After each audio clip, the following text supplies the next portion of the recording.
Good morning. Not yet up on Instagram for some reason. Oh, hey, Leanne. Hey, Nancy. Let's see. Hi, Jean. How's everybody doing this morning? I loved reading your comments about your moths. It's so fascinating. Especially some of you who had moths that were like not moths you've ever seen before. That's pretty freaking cool. I'm just gonna give it a minute here. I am still in my pajamas that I wore yesterday. So that's how this Tuesday is going. Oh, but it's gonna be a good day. Hi, Amanda. Everybody got their coffee or their tea? Something hot?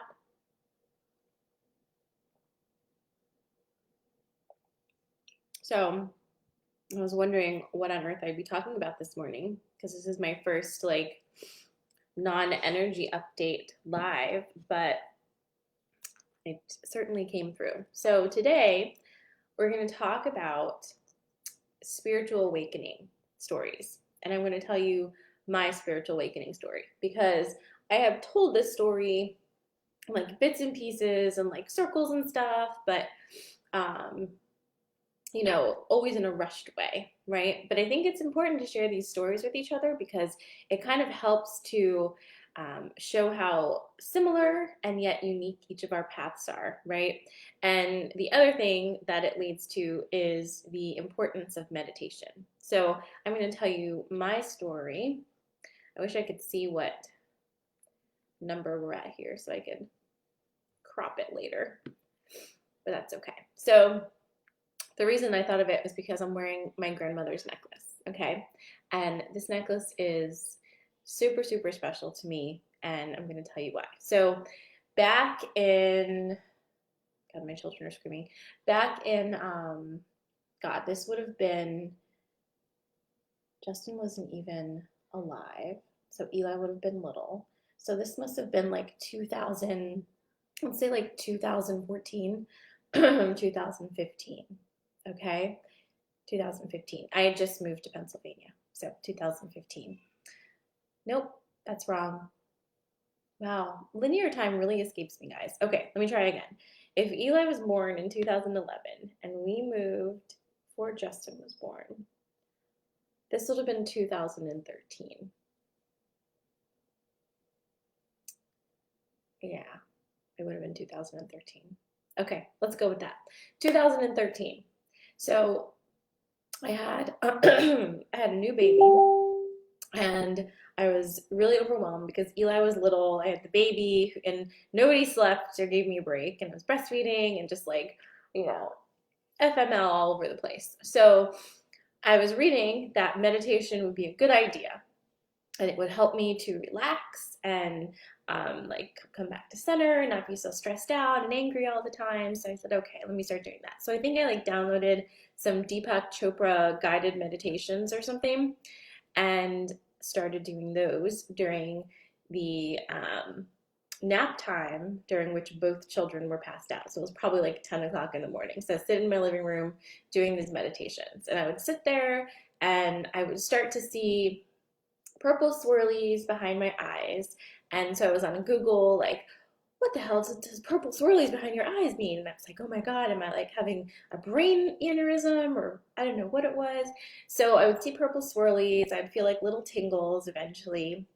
And I would definitely get like um, thoughts that would pop in my head that I assumed were my own thoughts. But now looking back, I can see they were definitely my guides popping in.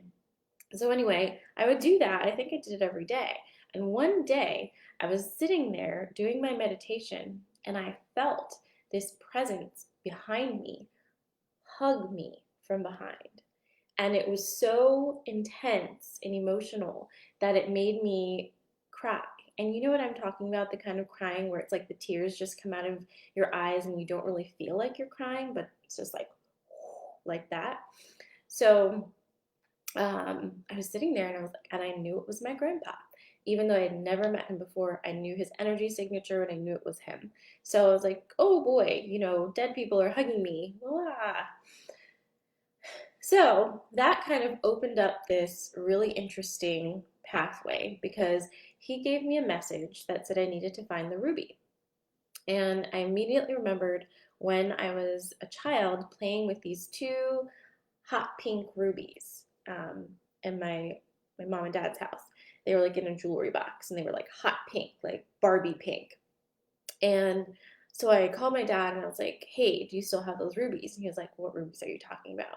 And then I called my mom and she was like, I don't remember any rubies. And why would I let you and your sister play with rubies? That doesn't make any sense. And I was like, am I losing my mind? So I called my sister and she's like, oh yeah, I remember the rubies. But then 2 days later, she no longer had a memory of the rubies. It was like the weirdest freaking thing. So I was getting agitated because nobody could remember the rubies. And so I went and visited my dad in Connecticut and I went through his room and in his underwear drawer, underneath the that sticky paper people put to line the drawer liner paper, I pulled up the drawer liner paper and this necklace was underneath. Okay. And I was like, oh my God, because you can't really see it, but in the center of this heart is a tiny hot pink ruby. Okay. So this necklace belonged to my grandmother who was passed, and she gave it to my mother. But this was given to my grandmother when she was a child from her, like, from this boy that she really, really, really liked. Okay. And I know this because this information started coming through during meditation once I got the necklace. So my grandmother and grandfather were from India and lived in India. And during that time, things were very different. And my grandfather was originally married to my grandmother's older sister, but she died. So when she died, my grandmother was given to him, you know, to make it even Stevens, that kind of thing. So she was only 13 when she married my grandfather. And so she had to she didn't have a choice in it, and she was pretty bitter about it. And she kept this necklace because it was given to her by this boy that she really, really liked. So that was kind of the story about that. And I really didn't ever meet my grandmother, but from hearing from other people, she was a real spitfire and like not the nicest and kind of just a mess. But it makes sense because she was forced to marry a really old dude when she was 13 years old. So that put me in a bad mood too. However, my grandfather was amazing. And he is who I connected with a lot during those first few months of my spiritual journey. I would connect with him and feel his energy. He was really, really supportive. And even now, both he and my grandmother are really like, I can feel them around a lot, depending on what I'm up to. So that's what kind of started it. And after that, I was like, ooh, I'm super interested in all things metaphysical now. Like, this is so much fun. I started doing all this journaling. I got into The Secret. There was this journal by The Secret Lady, and I forget what it's called, but it was something like where you would gratitude yourself every day. So I would do that, do all these gratitude exercises. And looking back, especially in 2019, looking back at all of the things that happened there, I could really tell that while I was opening up spiritually, I was also using these tools to make myself try to fit into the mold that I'd created for my life, right?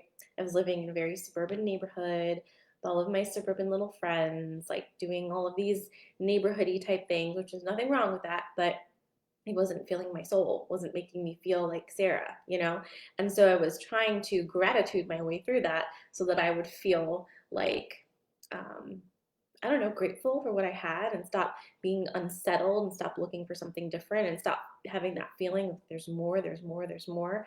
Um, but as you know, clearly there was more.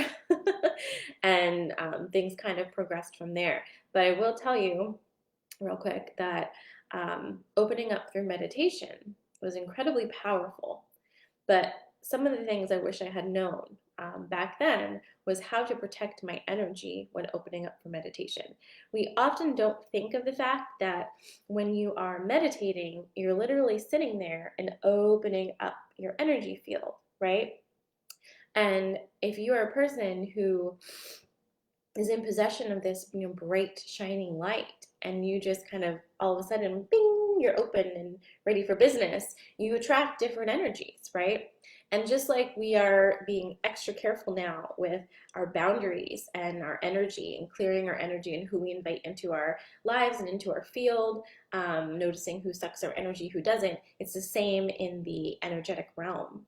So I learned, through trial and error, which is really how I only learn, that when you're meditating, you do need to protect yourself. And it's very, very simple. It's nothing to be scared about, but I'll tell you what I do right now because it's just the easiest thing ever. So before I sit down to meditate, I close my eyes and I ask to connect with my guides and my angels. And then I asked Archangel Michael to hold this channel and allow me only to connect with frequencies of the highest vibration. That is how I know that when I connect with my grandmother, it is my grandmother. That is how I know that when I connect with any energies or any energy signatures, they are of the highest vibration and in that love frequency. So it's just about putting that intention out there and asking. You don't have to utilize Archangel Michael, but he is who I really go to for those things.